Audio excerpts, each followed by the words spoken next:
batun samun jagoranci na gari da shawarwari kamar yadda na taba faɗa, kamar yadda na gaya maka, ilimi wani abu ne a gefe guda, amma kuma sanin yadda matasa za su sarrafa ilimin shi ma wani abu ne mai zaman kansa.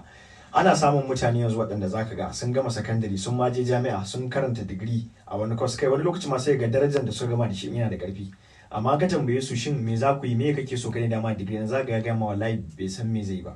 Kuma gashi nan kaga karatun ga ya je da kyau, misali bai sa kanshi cikin shaye-shaye, duk wani abu da ka san da ake ba a so matashi kare ya zaga bai ba, amma kuma sai ga duk da haka kuma ya kasa tsayawa da kafan su yayi abin da ya kamata duk da cewa ilimin yayi komai. To kaga nan shawarin ne yake yayi karanci, to dorawa akan hanya, yawa dorawa akan hanya din ake bukata. Kuma mu anan zaka ga har yanzu an ki a hukumantar da shi wannan tsarin ba da shawara, muna ganin abun kaman ba wani abu ne da ya zama dole. Kuma in ka kula zaka ga da dama daga cikin mutanen da suke zuwa su yi wani tasiri ko su wani abu muhimmi a rayuwa, in ka bibiye sai ka ji an ce maka a kurun da ba shawara. Ba zan manta ba ko lokacin taba kallon wani tattaunawa da aka yi na kyautar Nobel, ka gani kyauta ne da ake barwa, kaga a matakin duniya ne na abin da aka yi da suka yi tasiri a harkar kimiyya da sauran abubuwa. Ɗaya daga cikin wanda aka ba kyautan, ba zan yi tuna wani shekara ba ne, a cikin abubuwan da yake faɗa na kama abin da yake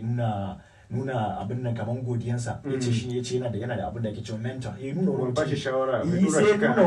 sai nuna wani mutumi a cikin ɗakin taron, yace wancan mutumin shine mentor ɗina. To kaga yanzu hatta shigin maganar capacity, hatta shi mentor ma zaka ga yanzu ana amfani da kalmar da bai dace ba. Mutum ne kawai in ya ga wani babban mai kuɗi wanda yana burge shi, wai sai ce masa mentor. To wannan ba za ka yi ce masa wata abun koyi, amma dai ba mentor ka bane. Mentor sai ya zama wanda ya ɗauki rayuwanka ya mai da ita kamar nasa ko kamar ɗansa, wanda yake bibiyan abubuwan da kake na gaya maka idan ka yi wannan haka har sai ya tabbata da cewa ka samu ka